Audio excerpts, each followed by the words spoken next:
as a party and Gyakye Quayson as a person had a thank you service as well as a rally in Asin North to thank the people for making him their MP again, and we went there as a party to thank Asin North for actually showing the torch and the light that shows that the NDC coming back to government is a reality. Is Asin North making the NDC cocky? No, far from it. We are not complacent in the least. We had very good news stories from Kumawu, from our statistics point of view. We've had good news stories also from Asin North. Cocky is far from it. We are just stating what is the obvious. But complacency doesn't come into it in any shape, form, or fashion. We are very aware of our opponents and what our opponents is capable of. So cockiness doesn't come into it in the least. We are just pleased that at least from the people of Asin North's point of view, all the normal issues that bedeviled us as a political party seem to have evaporated. They were not susceptible to any inducements, financial or otherwise. They voted based on what they thought was the right thing to be done. And we think that will be mirrored at the general election across the country. So we are only stating the fact. We are not gloating. We are clearly saying that that was a success story, and that's why we also believe that prayers are answered, as the finance minister always says. So our prayers have been answered. So that is not being cocky. That is just going and giving thanks to God for the victory, and subsequently putting ourselves in a position to win an election come 2024. What was a game changer for the NDC in Asin North? Well, that is for people to speculate, not for me to say. A lot happened in Asin North, and I don't go into much of the detail at this stage for the simple reason that it's more or less trying to give your strategy and your details out. When did you know you were winning? Oh, we were clear that, as I've said, winning the election, any election, is in three formats. I've always said this. One, you have to ensure that your opponent is doing all the wrong things, or not you ensure, but they should be doing all the wrong things. And they obliged us. Secondly, you yourself must demonstrate to the people that you're in a position to do the right thing and govern. And I think we demonstrated that clearly in Asin North, and even to a certain extent in Kumawu. And then subsequently, you must be able to count your votes. And we did that spectacularly. So all the three issues I've always mentioned came to the fore in Asin North. And that's why we are quietly confident. But it just means that we've put our opponents on notice of what we are capable of doing. And like a wounded lion or a tiger in a corner, they'll come out scratching and biting. But we're also prepared for that. Okay, that's what's on his mind. Alex Sagbefe, representing the National Democratic Congress, right here at the desk. Isaac Appenting-Yeboah is on the NPP's National Communication Team. Isaac, good morning. Welcome to the show. Good morning. Good to have you here. Yeah. Same question I asked him. What's on your mind this morning? Well, let me first of all say good morning to your cherished viewers and that of the NPP family. We are shaping up for our internal elections. Mm-hmm. We've had 10 people pick nomination to contest the election. So that is what we are shaping up ourselves for. I think I heard my brother talk about Kumawu and then Asin North. Yes, let me congratulate him. The first time meeting him on the show, and the NDC. Mm-hmm. But it's been a long time since the NDC have won any election in Ghana. It's over 10 years that they've won election in Ghana. After the 2000 and how many years? Over 10 years. After the 2012 election. 10 years? Yeah. After Mahama won the 2012 election, the NDC has not gone into any election with the MPP and coming out like that before. So it's kind of merrymaking for them. And it's making them feel that is what is going to replicate in the national election. But I can tell him that he should embrace himself for a stiffer, more comfortable and compact opposition going to the 2024 election. I say this because the NDC is presenting a candidate that NDPP know how to beat very well. That is the person of former President John Mahama. We know everything, we know his talk and all that. So going to 2024 election is not a difficult deal for the MPP. Why did you lose Asino?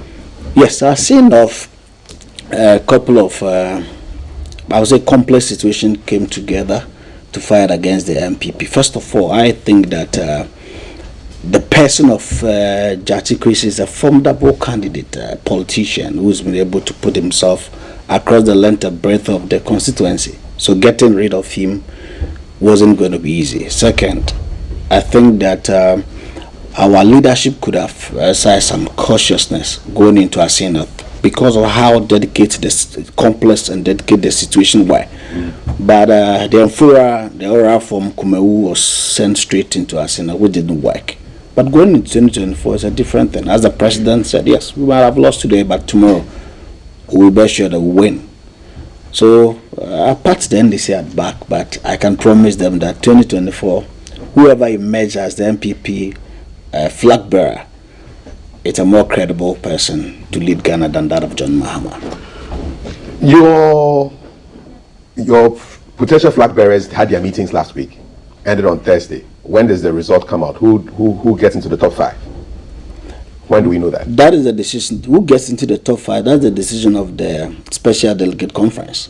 It's not the national executives. They have done their work. They are going to present their findings to that of the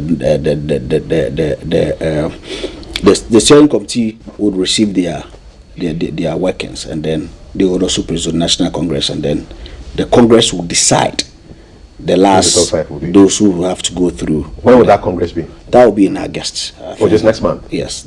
Okay. Yes. All right. So how's it going? Very well. We've had all of them. We have done as a party. We've finished with the vetting.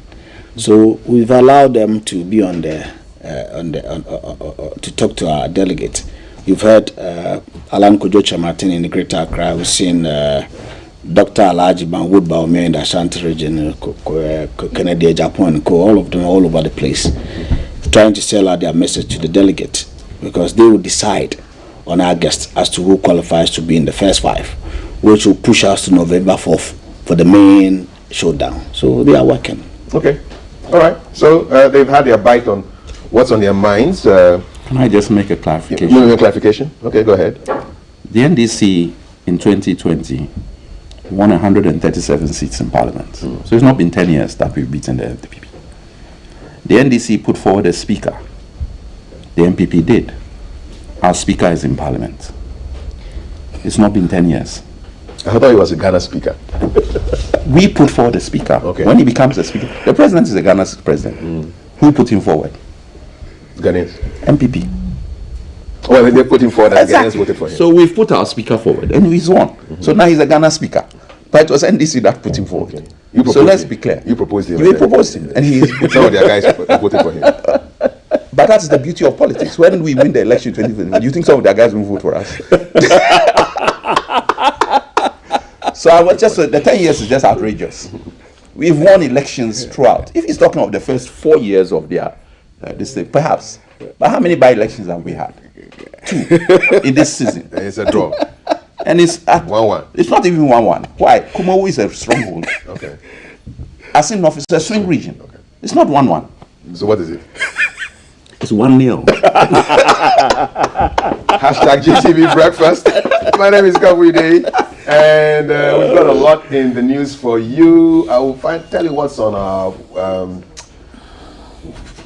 website, gbcghanaonline.com. But let's look at what's in the papers. And Ghanaian Times claims by healthcare providers, NHI pays over 471 million in 42 days, back to 90-day arrears window. We've also got National Security Ministry See Something, Say Something campaign to Upper East region. AG leads government delegation to 64th General Assembly of WIPO. There's a couple of headlines there. Back page, whole houses submerged, properties destroyed after 3-hour downpour. There were really serious pictures of that in the news today, with the rains and the choked gutters conspiring to sweep away people's property. Daily Graphic. So NHI seems to be a big story. Police arrest chief for destroying 33,000 rubber trees. Can't believe this, man. It's crazy. Zambian president in town, and there are pictures of him on the front page of today's graphic. And who is still a serious story. On the back page of both Ghanaian Times and Daily Graphic, the floodwaters have receded, but a lot of debris has been left in the wake of what happened over the weekend. The Finder, candidates are touting their credentials. I wish I could find the Finder. I found it. So let me go through that. Dr. Bobomia says he is a Akufo-Addo creation. Dr. Koto says, I persuaded World Bank to inject $200 million into tree crops agenda. Mr. Chapa, one Nyaman says, Alan has served NPP longer than his competitors. So it's shaping up to be, people hyping themselves. If don't wait for anybody to hype you, hype yourself, So they're all hyping themselves. It's going to be quite an interesting situation. Looking at the race for flag bearership, I mean, what's the stance of the NDC? Are you amused? Are you concerned? What's it? And I mean this as a pun, not a derogatory statement, but there are many lizards that are falling from the Iroko tree and singing their own praises as to what they have done or not done. Which is the biggest lizard? We are looking at it closely because every day something new comes up. And from my point of view, we are not even concerned about who wins this particular race, because from the candidates that have come out, a good majority of them are carrying the baggage of this current government on their necks. Short of coming out to publicly denounce and denigrate the performance of the current MPP government, which many cannot do, that person stands to lose against the NDC, because organization decides, but you have to stand on a record of sorts, and the record of the MPP, we will say, is nothing to write home about, no matter how you shout. And Asin North is also a clear example of all the attributes, all the sweetness that were put in, and people have just had enough and are not buying this propaganda and rhetoric that they've been doing for the last 6 years. In the 7th year, and it's now chickens are coming home to roost. So whether it's A, B, C, or D who wins, they still have to demonstrate that the record that this government has left is one that they are going to continue with, which would be a mistake. And if they go out and say that the government's record is not good, it also means that they are not good enough to govern. So they are between a rock and a hard place. So we are not, I really don't mind which of their candidates come. But for us, we will watch it from the sidelines. It's also important to note that I said on this show as well, and that there's always, you need time for conflict resolution in any contest. And that's why we took a view to have our elections early. We've had our branch, constituency, region, national, parliamentary. And we have got fallouts from all of these. So we have enough time to go and try and mend those holes. Have the default fences been mended? To a large extent, yes. He took part in Kumawu. He's never, that's what contests do. But I embrace him. We all embrace him. We know what he has done. But that's what contests do. They bring out, and most of the time, it's not even the contenders who are speaking, it's the supporters who say all manner of things and create problems as if the person, certain people don't speak in a certain way, but because they have a certain support base, they speak in a particular way. So that is what you go and mend. You want everybody on board. They are having their elections in November. They're going to have fallout from the first picking the five. That is going to bring its own problems. Then they are going to have fallouts from the one that finally wins. Prophet Alex? No, it goes with the space. Every competition brings fallouts. Then you need to find time to reconcile. They are doing their orphan constituencies, which is less of an issue. There are issues there, but they don't come out to the focus orphan. But they are going to do their parliamentary. An orphan constitution is a constituency is the constituencies where they do not have NPP MPs. Although they are in government. Yeah, yes. Okay. So the 137 that we have. Those are all. Yes. Every NDC constituency is an orphan constituency for MPP. Yes, and every likewise. And vice versa. Okay. All right. So they have to do that. The ones where they have their MPs, which is the crucial one, where the fallouts become bigger, is taking place in February next year, I believe. Yeah, that's right. So the fallout of that, they now have to spend time while they are trying to campaign to deal with those issues in terms of reconciliation. So you are smacking your lips.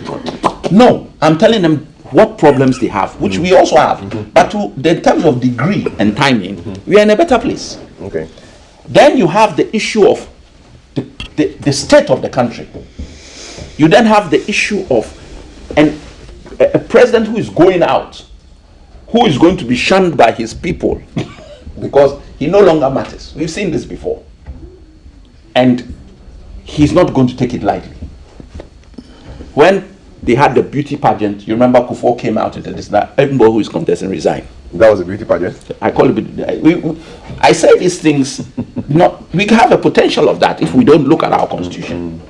If in 2028 we go for our election as NDC in power, and we haven't looked at our constitution closely as to how many people go at the last stage. You can already see NDC in power at 2028. Look. Anyway, I'm speculating. Okay, that's fine. NDC is in power in 2028, 2025. John Mahama is going for one term. Yeah. So you're going to now have people contesting. Of course.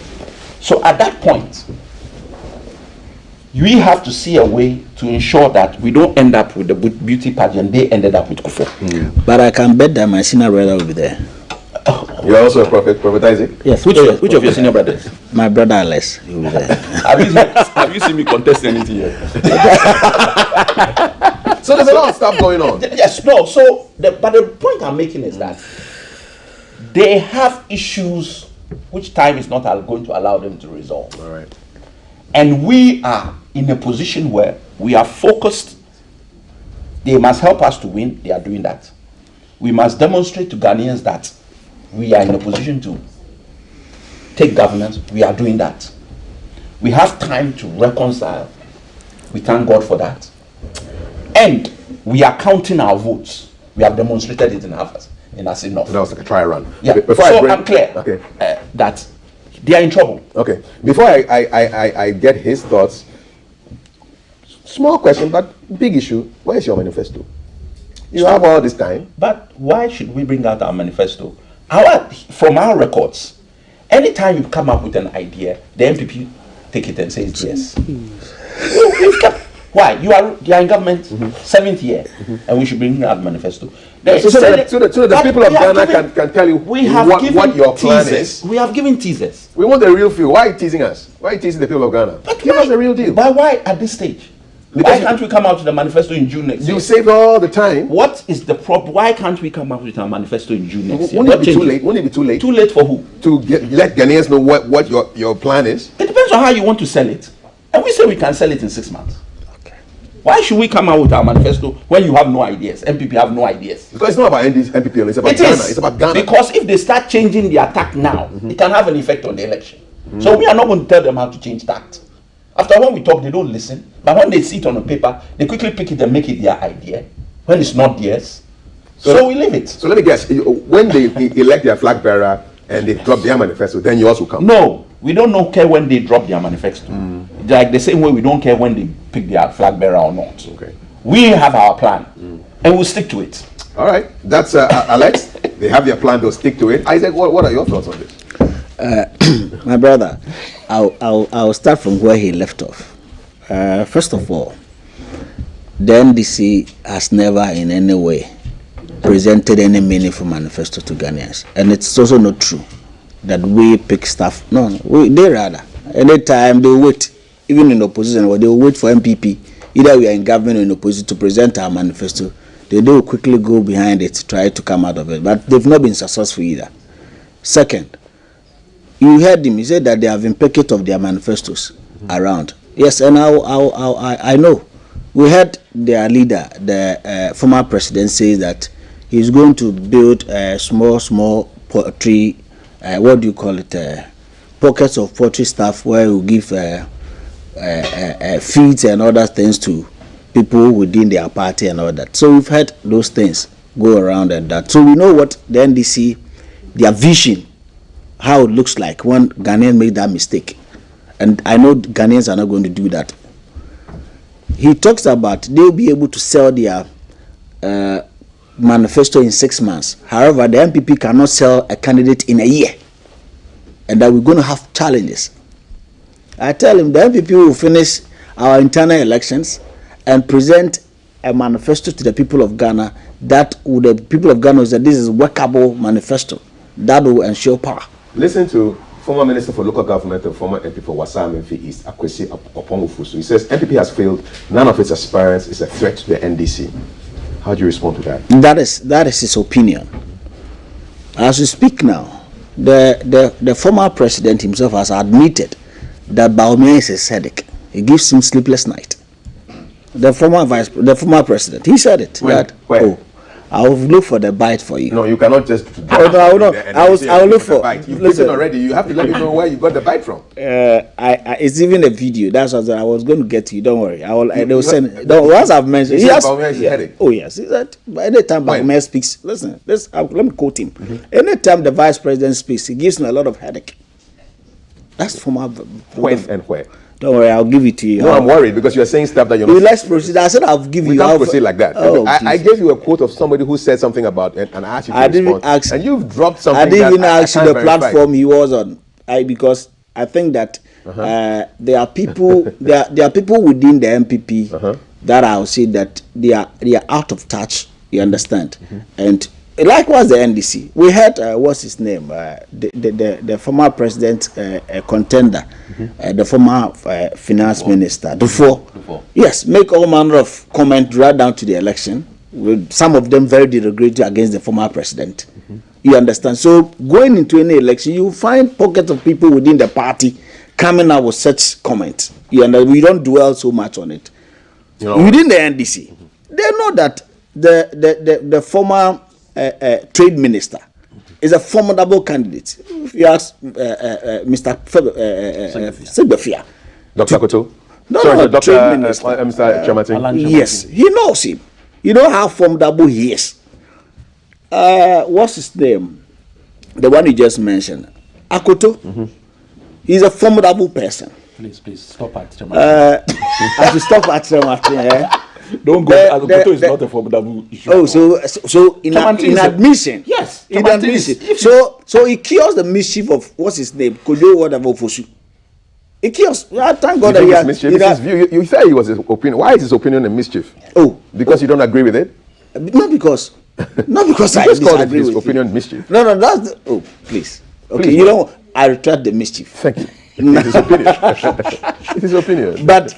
But he cannot say the vice president, Dr. Alhaji Bawumia, is a threat. Any day you can tickle yourself. What is his biggest asset?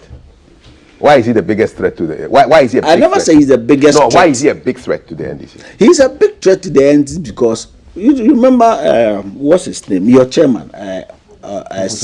No. The current chairman. General Mosquito. Yes. Yes, that's his name. Mr. Asiedun Ketia, Honorable Asiedun Ketia, admit that the 2024 election is going to be more of economics. And when you compare Dr. Alhaji Bawumia and that of the former president in terms of economic understandings, you would rate Dr. Bawumia ahead of him because he's not on it. Hey. Dr. Segbefia, we are going to go into 2024 with the same John Mahama. So when you do Tofia Kwanko, he is going to face Ghanaians and explain economic issues to him. Don't worry. You understand? We've had this man for 27 years with no John Mahama. For 27 solid years, we've no John Mahama. So he's not a new candidate you would want to sit here. We know him. We know his track record. We know his strength. We know John Mahama, former President John Mahama can do and cannot do. You understand? Now let me take him back into the MPP and the things he said about the challenges we're going to face. The MPP, the good thing is that we are the longest tradition in political terms in Ghana. What we're going through is not a new phase we're going through. As a matter of fact, since in the Fourth Republic, we have had 4 at every election that we've contested. We are under more than that. And we've been able to manage it successfully. The beauty pageant said, look, we managed it, and after the contest in 2007 Legon, you saw how we came out together to campaign. So it's not a new thing to MPP. But you lost. Oh yes, we do. They presented a single candidate, yet they lost. So what is it? In 2016, John Mahama went on the post. Is that not it? They lost. So it's not a fact that because we presented 17, that's why we lost. So that doesn't come in. So the MPP, what I will tell you is that we are capable and we know how to manage our internal affairs. We don't allow our internal affairs to affect our elections procedure or campaign after the internal election. Let me also add that the orphan constituents, they are picking their forms tomorrow, and that process will run up to November. August. No, it runs up to November. Their election is not going to be done because It's okay. we have. I'm not. Yes, we have studied the dynamics within the various why we lost certain places. So we're going to have them as and when we feel that it's due, because there are places that there are issues we have to resolve. So we are not going to do it at once. We are going to do it in sequence and series so that we'll be able to come out with candidates that will be able to take places where we lost elections at 100 votes and all that, seats that are predominantly MPP. But because of the last election, we have learned a lot from the last election. Things that we didn't manage well, why we lost certain seats. And I can tell him that that 137 they had in 2020, they are not going to get it again. So they should stop thinking that they are going to get it. How do you know all these things? You guys went into Assin North very confident. We have won the match. How are you so confident that you can win these things? I'm confident because we have won the largest landslide when it comes to MPP and the Fourth Republic election. We, apart from Jerry John Rawlings in 1992, we have won out of 275 seats. We have won 169 seats. We have beaten their candidate with a margin of 1 million and over votes. So you've also lost the greatest number of seats in a second term. No, that's and brought the parliament to almost dead heat, hung parliament. Is that so an achievement? And won the election. Well, you have Wahala in parliament. Oh, we do. Everybody. That makes us a more, with all the challenges he has enumerated, we still govern. We still be able to manage. You see, and we are the only political party that has caused another political party to even change their leadership in parliament. That is the MPP. These are achievements, right? Yes, that is. So you think it's easy for a political party to just go into election, come as though that our leadership are not working, and that the MPP is dictating the pace in parliament, therefore they should change them? Do you think it's just an easy others thing? will also say you also managed to get a speaker elected from the other side when you won the election. Yes. Well, that's one achievement. I have mentioned here. No, but that is what he said. That's the election they have won. No, he sat here and said, no. He sat here and said that parliamentary elections is a national election, so they have won. You understand? You even told him that they had votes from MPs. Oh, that's the beauty of it. That's what he said.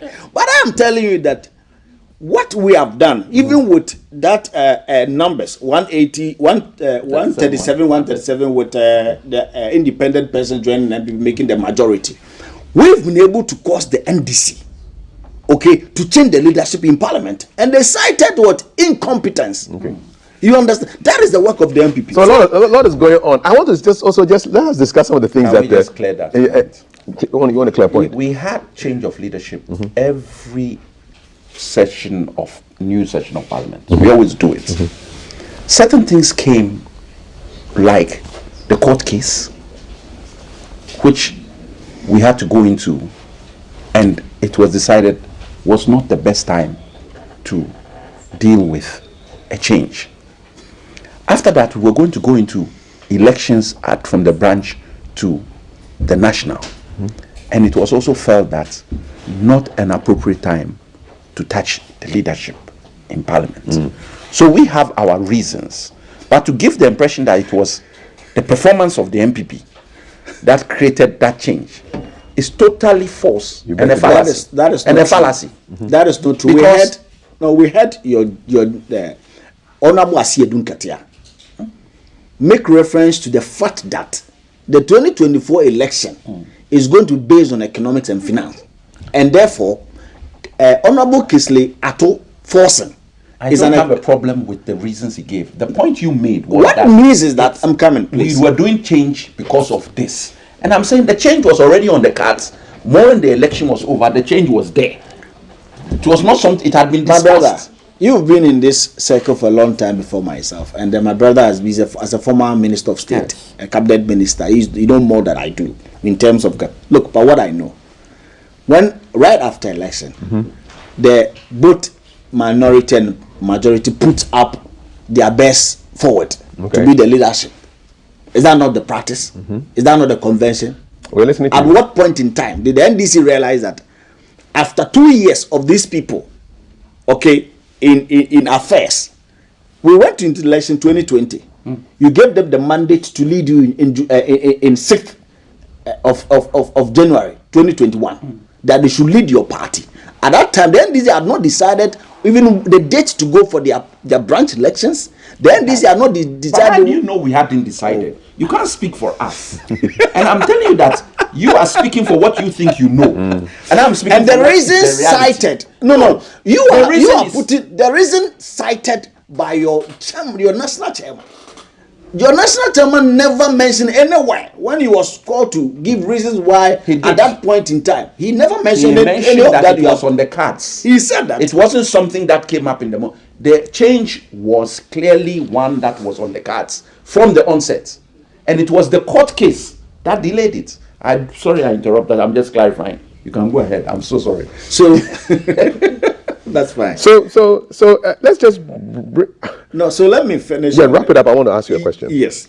So what I'll tell my brother is that we are not going to have any issues with respect to what he says, that because we don't have time. We sat down. We took the decision back in March. We could have decided. We took the decision back in March. We could have decided that okay, in June 2023 we're going to go, but we are working with the Constitution. Our Constitution in NPP tells us that whenever we are in government, we are supposed to elect our leader or the flag bearer 12 clear months before the national elections. So we are within time. This is what we have been practicing since 1992. So within the NDC, they've not had any competition after the Gusitano era. Now all the time, but we encourage competition within the MPP, and I can tell that we'll come out successfully and face them squarely. Point clear. Yeah. I just want a quick your thoughts on, because there are a lot of analysts who believe that the Asin North election is almost like a bellwether. I mean, Asin North, it represents quite a wide diversity of people from different parts of the country. It's a swing place, so it's not a stronghold seat, and so whoever wins that kind of gives you an indication of what will be happening at the main event on the 7th of December 2024. How do you respond to such analysis, Isaac? Yes, well, I know a lot of people don't know the dynamics when it comes to Asin North. Asin North is predominantly I will say a cosmopolitan environment with a lot of settlers in there. And we know where the settlers naturally vote. Is the reason why, let me tell you, strategically, you know there's an NDC that carved out Asin North in 2012. Are you aware? Go ahead, I'm listening to you. Yes. The NDC strategically carved out Asin North, knowing very well the dynamics over there. The NDC knew that should they carve out Asin North out of then Asin, it used to be Asin North and South. Yeah, they carved out that portion. In Central. No, when they carved out, then we had the Central, where Honorable Kennedy Japon is, and then in Intima, the South. They know that along the Pra area, It's a pure community, farming community with cocoa. And there's me, my mom is Adan. If you go to Asena, there's a huge community of Adans there. When you go there, there's a huge global community, there's huge Ewe community. Ningo also. And they know that these people vote towards the NDC. They are going to, let's not, that's what I'm saying, that going into 20, we would adopt different strategy. Because look, if you know all this is, why did you want to win that seat? I mentioned why did you want to win? No, I mentioned to you that you knew that it was mission impossible, but you still went there. It was not mission impossible. That's why I told you that it wasn't. The aura, yes, the gap showed it. I told you on this show that the aura from what do you call Kumawu. You carried the aura with you. That was wrong. Miscalculation. I mentioned here. Look, if you put an Adan person, I go to that community, and you put an Adan person to speak to an Adan person. Tell me, my brother is an Ewe. You know how we identify with our language. So you don't go put people can't communicate fluently with them. You don't give them the sense of belonging. Why didn't you put some Adan people on the team? Oh, that's what I'm saying. That and those were the mistakes. I have mentioned. Right, we have identified. You put your hands up. Yes, we have identified those things. Look, personally, in 2016, I was involved with the Western North area. You understand? And there's a strategy. You know, 2016 won a lot of seats along the western, the central, the western side going to the northern side. The Menfi area, the Zima area. Do you know what we did? We identified the people and their voting pattern. You understand? And then we presented people who could understand them properly. On that level. That is why I feel that we could have exercised and restrained, sit down and look. We let the euphoria, the happiness, and then so you were drunk on Kumawu wine. So you can say that. So that's why I'm telling him that if I tell the MPP we don't know what has happened, we have not. You know, Papa. We know Papa. All right. And we are ready for them. So they should pat themselves at the fairly and squarely. We have you accept the president himself. Acknowledge that we have lost, and therefore we can also come back and squarely. We can also come. We gave you huge badges. We don't do that. And so you see why I was telling you that I'm happy that for a while, for about 12 years at least. He's coming again. First, I said for more than 10 years. For more than 10, 2012. Well, the last presidential election, the loss was in 20. You know that we are all even in terms of governance. Oh yeah, no. From 92 to I know. You have won as many as I know. But when you stay in your position for a long time like that, like your 30 years, the position in that 30 years, that one is a tradition. Yes. The tradition was in the wilderness for 30 years. Yeah, the tradition. But is it the good thing is that being able to keep yourself for that long time, I don't think the NDC will be able to do that. To keep, no tradition has ever tried that. Not even in Nkrumah's tradition for 30 years. Where's the CPP? Yeah, so that should be a greatest achievement in any political history. That after 30 years in the wilderness, we're able to put ourselves back and win power. That should tell you what the stock of the MPP. You're watching #GTV Breakfast. Isaac Appenting Yeboah speaks for the New Patriotic Party, and Alex Segbefia speaks for the National Democratic Congress. You speak for yourselves, and you have your messages on our board. So I'm going to walk over to the board and then check out what you have been telling us. Okay, so here we go. Take my gear. Okay, let's see. Keep it clean, or I won't read. It's as simple as that. 055-556-1034. Let's start from the beginning. Yes. Some of you are so saying that there's nobody in the long vehicle and there's a driver in the vehicle. We showed a crazy video of some people working on an articulator head, which had tilted forward like that, and the truck was still moving. So I used to celebrating a guy like Sarkodie. We like his music. Come on. All right. Well, I like his music. And Eric says, MPP is the only party which can transform this country, so Ghanaians should please continue to support. All right. Okay, Eric. That's your view. Aaron. Aaron is talking. He's a very poetic man, and he gives us lots of verse. I normally read the first and the last. So good morning to you. And then the last. War is not a good thing. Let's desist from that weird and wicked engagement and begin to see each other as one blood, brother or sister. #love, not hate. Aaron, you know what to do next time. Isa, and you think that God willing, Kennedy Ajapong will win the primaries for the MPP. He's promising that he would turn sawdust into electricity in one of the constituencies. Quite an interesting proposal there. And you believe that Mr. Mahama will lose? Okay. Mr. Tremeting realized that after President Akufo-Addo, he's the next candidate to lead the MP party. He pulled his legs off the accelerator. But you think that people will vote massively for NDMB because it is possible, says Yao Osankide. I had an interesting quote from Dr. You hear all kinds of things when it's election time. Dr. Bawumia is saying that when it got to the election petition time, there was no Edrumisu kind of thing there. He was sent there to go and do his own thing. And now people want to say it's their turn. So yeah, you hear all these kind of things in the talk. Kat, please ask the MPP. I want to know if the lies and corruption makes them credible. Somebody's worried about lies and corruption. Would that affect the MPP?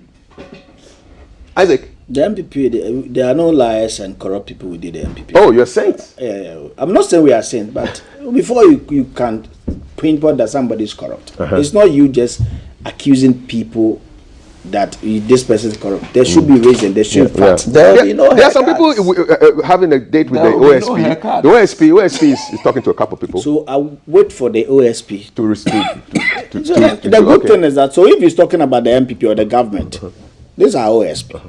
And he's finding people's workings administratively and he's dealing with them. Dealing with them. So that should tell you how competent the government is. Good point. Ghanaians will not buy fruits from a rotten tree. And so Alhaji thinks that whoever wins the flag bearership of the Ghanaians are going to buy it. So I'm afraid of videos, man. I don't know what will come out. So I don't know. Has the Vice President said anything about LGBTQ? Not yet. Yeah, we don't entertain rumors here. My different kind of question to your panel: if NDC or NPP are voted, how best can they handle the bottlenecks of policy implications? Since each of them in power had challenges in achieving full results. Because Alhaji is thinking, how do you deal with issues?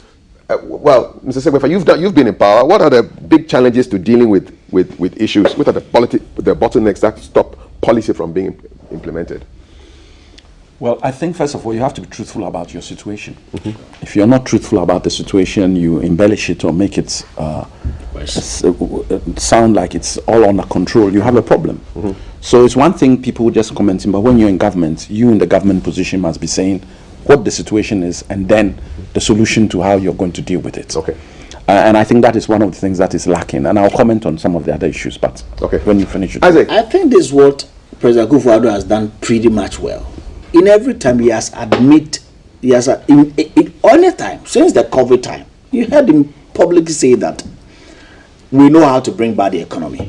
He knows the economy is bad, and we know how to bring. For instance, we know how to bring back the economy. Is admission that we have issues, and that's what the NDC don't. You remember any time I talk about former President Mahama, I laugh. He never admitted for once that we were in crisis, even though where there were no lights, where we were going through a lot of doing so. He went to Kumasi telling that even if he cast mold on the floor, the people of Kumasi will not appreciate it.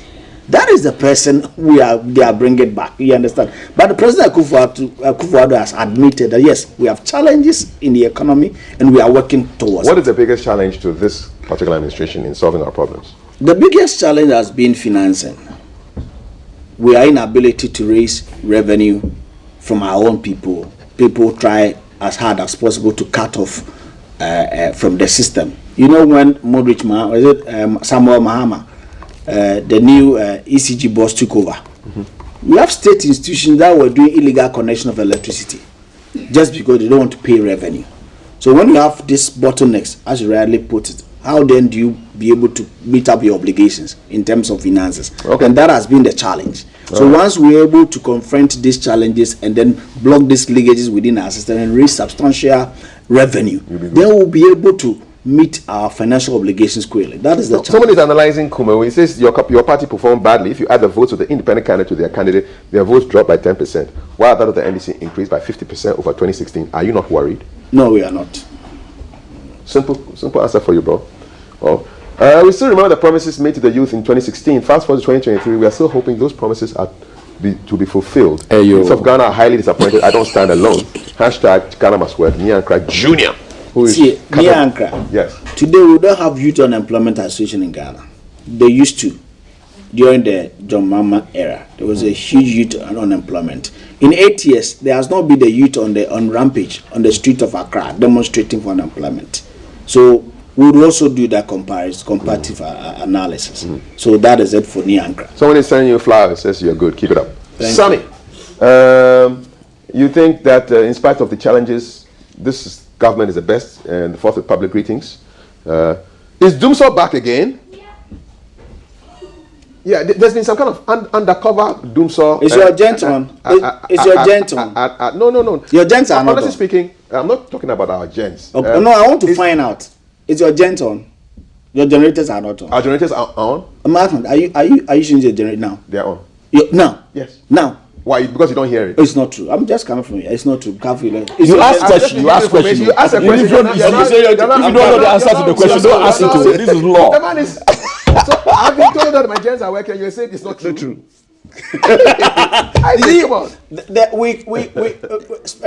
Periodically, we have to. No, we do maintenance. All right. Right. Oh, my big drinking- brother. I'm drinking tea. My big brother has been a minister of state drinking before. tea. You Don't understand? worry about it. Periodically, even here in your studio, you do maintenance. So whilst we go through maintenance and all that, where I'm coming from, my house, we have light all over. So if That's it's your house? No, we do. Your house doesn't speak for substantially all over Ghana. They are not doing so anywhere. If, for instance, in your area, they are carrying out maybe maintenance works, and then you would have to go on by 2-3 hours. That is not doing All so. right. Kafui, kindly take time and read our messages and mention our names properly. Alhaji Haruna from Ashaiman. Alhaji, thank you. With all jokes aside, I strongly believe the 2024 election is going to be very tough. And you think Alan Chromatin is a force. And you think the NDC has nothing to lambast him on. Mr. Segbefi, I'm sure, has some comments on that. I've told you, I'm not. Whoever is coming is carrying the baggage of Akufo-Addo. Okay. My colleague here talks about various issues. One, untruths being told by some of the incumbents, the president himself, as well as Baumia. And he has not done anything today without mentioning John Mahama. It gives me comfort. They are very afraid. Very, very much afraid of John Mahama. Isaac, this is your question. Please let Isaac know that this time Ghanaians will not vote according to any strategy, but by competence and how they feel in their pockets. If Ghanaians were supposed to vote on how they felt in their pockets today, what do you think the result would be? If the election were to be today, the 10th of July, 2023, voting according to how they feel inside, how their pockets feel, what do you reckon would be? Would you do well? Very well. Then people will win massively.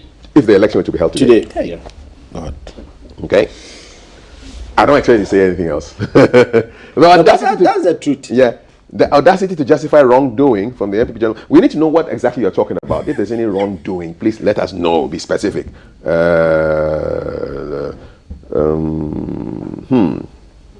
Somebody's asking the vice president to resign. For what? Well, yeah. How does it work? I mean, are you supposed to resign and then campaign? The vice president is not supposed to resign. Yeah. How does that No one work? is supposed to resign. No one is supposed to. As a matter of fact, But the ministers resign. no, Ministers of state are different. They decide. Even that one, the president just said that if you have any ambition and you want to pursue, you are allowed to. And they resign. I get it. It's not like somebody is serious telling you to resign from you. No.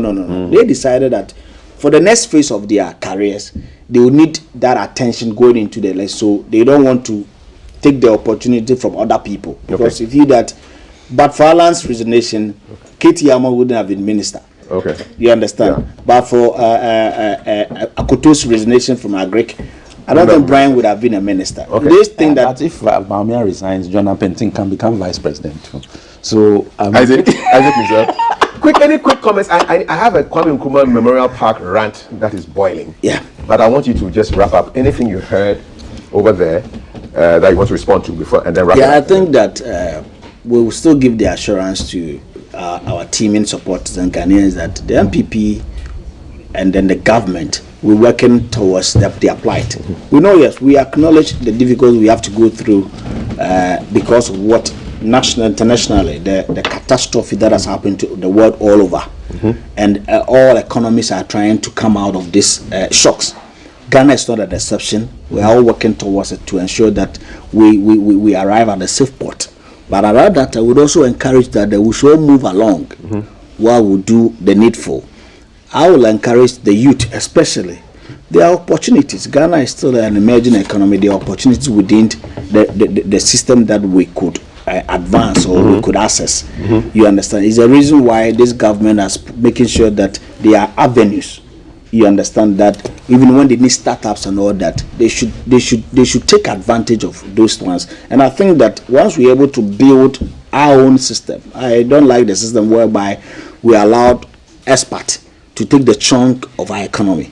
Let's encourage our brothers and sisters to put a step forward so that the government also support them. That would ensure some sustainability in our development as a country. Okay. Yes, that's Isaac Apenting Yeboah speaks to the New Patriotic Party. Isaac, good to have George with you. Alex, last word. Unemployment is at its highest in Ghana ever. First point. Second point. We have the money in Ghana. We don't need to borrow. An untruth. Baumia. We don't need to borrow any money to build roads. We will toll the roads. Untruth. Baumia. We will build 111 hospitals in 18 months. Untruth. President Nana Addo. We will not have any haircuts. We have haircuts. Untruth. President Nana Addo. There are a plethora of untruths. I don't use the other word. I find it derogatory. sure. But these are a plethora of untruths that have been told by senior members. And they are all the baggage that whoever wins is going to come and carry. We are not worried about who is coming. But as for JDM, he said, there is a power crisis in this country, and I will fix it. Now, their own people are telling us that he fixed Dumsor before he left. So, as to saying that JDM is a problem for them, because we are talking about the next president of Ghana. Come what may. That's where we are. On that note, I say good morning to you too. All right, gentlemen, this is Alex Segbefia, former Deputy Chief of Staff and Deputy Minister for Defense. Deputy Minister for Defense and then Minister of Health. Minister for Health, and then Isaac Apenting Yeboah from the MPP, NDC MPP. Thank you, gentlemen. Now to Kwame Nkrumah. So on the 4th of July, America's Independence Day, it was launched, the Kwame Nkrumah Memorial Park. I saw the videos. I even drove by it in the night. I said, wow, this is lovely. I must send my children, take my children over to the place during the weekend. And a lot of people echoed these sentiments. Yesterday, I was going to town to go get some nice ice cream from Osu. You should try it. It's yogurt with some nice cone. The cone is bent. I like the bent cone. And I thought, oh, this is the place. I packed. I saw people gathered around there. I went there, and they said, the place is closed. I said, really? So I go there, I get close to the event, the area, I read the notice, and there's a notice there, which we'll pull up on the screen right now. And basically, they're telling us that this thing that was launched on Tuesday was shut down on Friday at midnight to make it ready for commercial operations tomorrow. Now, I interviewed people there. You had people coming from as far as Oyibi. There was a family filled with children in the back. Their pickup was filled. They came for a tourist trip. It didn't happen. There were people who said they came from Central Region just to check out this facility. It was closed. You know what? I turned out to be the tourist attraction because now they said, oh, GTV. So now I stood in front of Kwame Nkrumah's park and I became the attraction. There was no fee involved, and they were just snapping. I obliged, but it just made me feel so sad. There was no people were asking, they say, pay 10 cedis. I said, to who? Guys, and I'm calling the number. There's a number on the press release. Truecaller says it's Irama, but the name on the press release is not Irama. And that number hasn't gone through since yesterday. We even tried calling today. So that you say, yes, you sent a press release, but people haven't heard it on the airwaves. They haven't seen it anywhere. And people, look, listen, the time I was there, I kid you not, maybe 20 vehicles. And this is 6 p.m., you know? So please, Kwame Nkrumah Memorial Park, if the president inaugurated the building, it means it's open for business.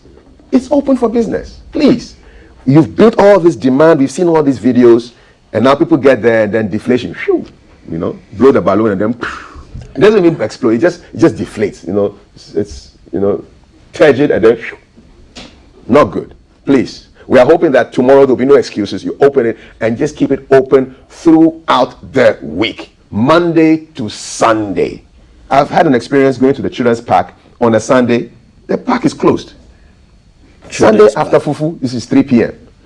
You go and the children's park is closed. You mean after Akplan? After Akplan, Fufu, everything, Tuozavi, Tubani, everything. So please, Kwame Nkrumah Memorial Park. The children want to go, the parents want to take their children. There's no place in Ghana. We don't have places in Accra for people to just go and chill. And the place looks so nice. In the night, it's so beautiful. So please, that's my rant. Irama, pick up your number. Pick up your call and speak to us.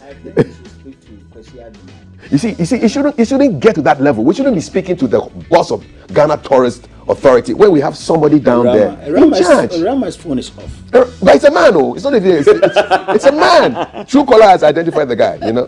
Anyway, so that's our conversation, gentlemen. Thank you so much. When I come back here, I'll be speaking with Bayport Financial Services. They're celebrating 2 decades. Should be exciting. Stick around.